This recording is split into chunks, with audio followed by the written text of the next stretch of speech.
A recent report is predicting doom and gloom for Canadian housing prices in 2023. There's a firm called Oxford Economics which made the news recently when they published a report on the Canadian housing market outlook for 2023.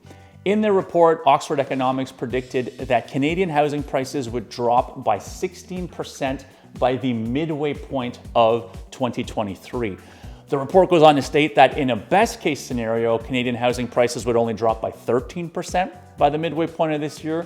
And in a worst case scenario, the firm says that we could see housing prices in Canada drop by as much as 48% by the midway point of 2023.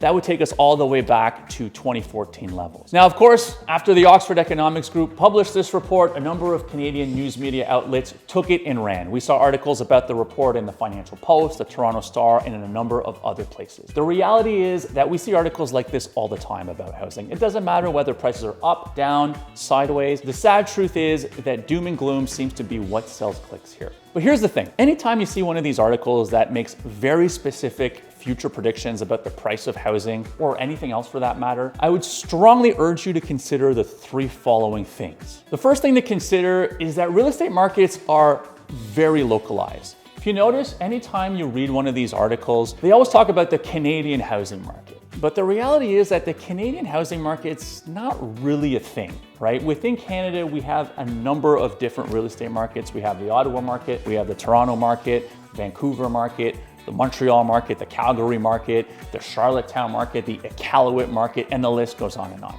And really each of those markets can be further subdivided into smaller local markets based on neighborhood, right? And the fact of the matter is that they're all impacted by their own specific set of factors. And at any given time, one market within Canada can be doing very well while another one is doing very poorly. Now, of course, there are some large scale factors that can have an impact across a number of different real estate markets within the country. Perfect example being interest rates. However, the fact remains that talking about the Canadian housing market, it's kind of like talking about the weather in Canada today, right?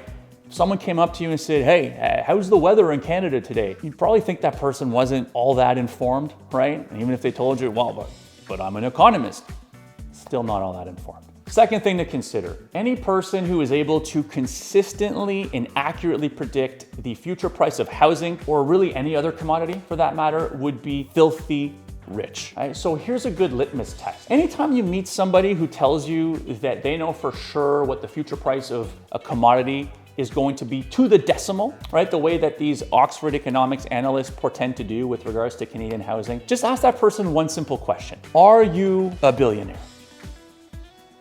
If the answer is no, the chances are that their future predictions are really just educated guesses at best, and that they've likely been wrong just as often as they've been right. Now, I wanted to give these Oxford economics analysts the benefit of the doubt. Three of them were named specifically in the articles that ran in the Toronto Star and the Financial Post. And so what I did is I did a little Googling. I Googled each of those names alongside the term billionaire to see if I could find any hits. None.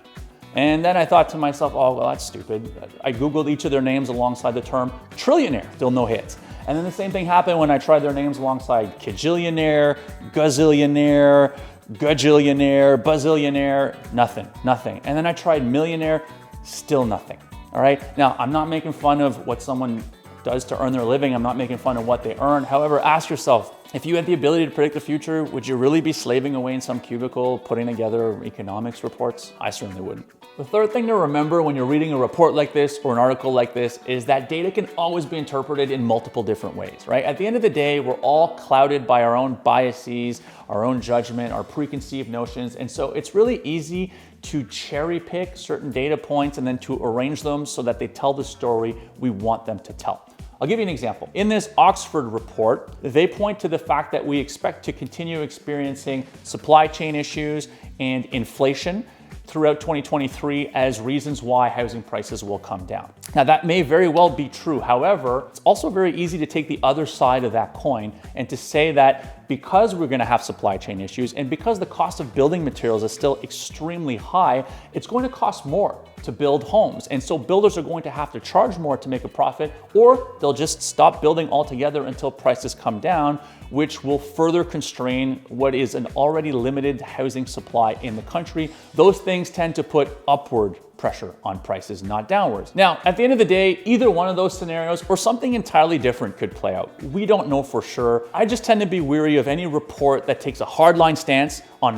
what's going to happen in the future without so much as presenting the other side of the coin, without so much as mentioning factors that could contribute to their predictions not playing out the way that they tell you they will. I think ultimately my biggest issue with reports like this and with these kind of fear-mongering articles that we see all the time about real estate, like literally, you can set your watch to it. There's one just about every quarter for the last decade that comes out, is that they tend to scare people into making real estate moves out of this sense of feeling like they have to time the market in order to avoid disaster, rather than just making real estate moves when the timing's right for them.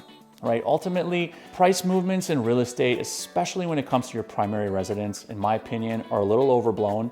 If you buy a house and it goes way up in value, that's great for you, but guess what? Every other house in your neighborhood also just got a lot more expensive. So did you really gain, right? And if you buy a house and it goes down in value, that sucks. I feel you, but every other house in your neighborhood also likely got a lot more affordable, right? So think of housing prices like ships, right? They're all sitting on the dock. They just kind of rise or fall with the tide. That's all I've got to say about that. If you have any questions, of course, about your specific real estate situation, I'd be more than happy to talk. Feel free to reach out, book a strategy session with me. I'm Serge Papineau. I hope you found this useful. Don't forget to like and subscribe. See you next time.